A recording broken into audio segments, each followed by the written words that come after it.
I'm Maral. If you love film, cinema, arts, this is your channel. So don't go anywhere, subscribe and be with me.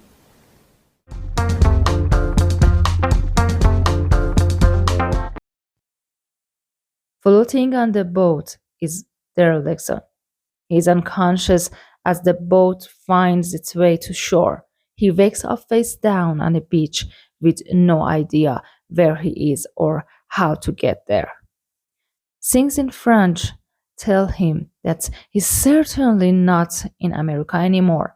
He goes into the nearby town and finds an abandoned boat where he can find something dry to wear and get some water, weapons, and supplies.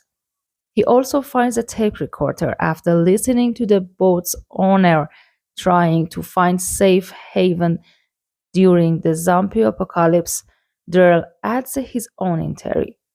He came from the Commonwealth, he says, and if he doesn't make it, I want them to know I tried. Hell, I'm still trying.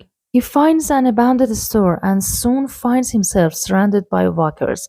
As he systematically kills them with a knife and a harpoon, one of them touches him and burns his arm.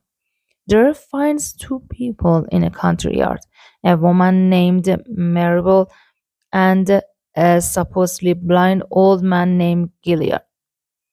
He cautiously offers a trade of food for some of his supplies, but when local militia soldiers show up, a fight ensues. Janet helps Daryl kill one of them, but then the Gilliam knocks Daryl out. He hastily sees Janet killing the other soldier and she and the old man leaving with his stuff. That can begin a long fight in future, I think. He wakes up in a hospital bed in what seems to be a convent. A nun named Isabel is caring for him. She explained that this group of nuns have been around since the zombie apocalypse started 12 years ago, and they managed to escape by as well as defend themselves. Daryl meets Laurent, a boy in their care. He seems to be wise beyond his years. He gets freaked out when he sees that the abbey's priest is now a walker, but he is held in a cell.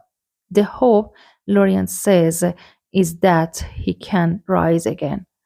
As he tries to leave, though, Isabel tells him that she saw him battle the guerrilla, the militia soldiers, and thinks he's the messenger Laurent predicted would arrive. She needs him to escort Laurent to a place called El Union in the north. He needs a proper place to grow up and be educated because, well, he might just be the Messiah. Daryl thinks this is all too strange and leaves, but when militia leader Cordon, after Janet led him to the dead soldiers, one was his brother and pinned it on Daryl, he sticks around, and then everything began.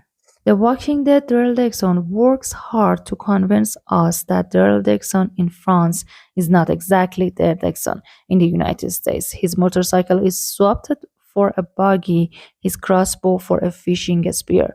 He considers the sacrifices of his ancestors, wonders whether God exists, and does a little flirting.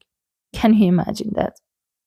This is an even kinder gender version of the one-time good boy who grew to be so much more over 11 seasons of The Walking Dead, and Norman Reedus adapted to these new qualities while remaining as laconically charming as ever.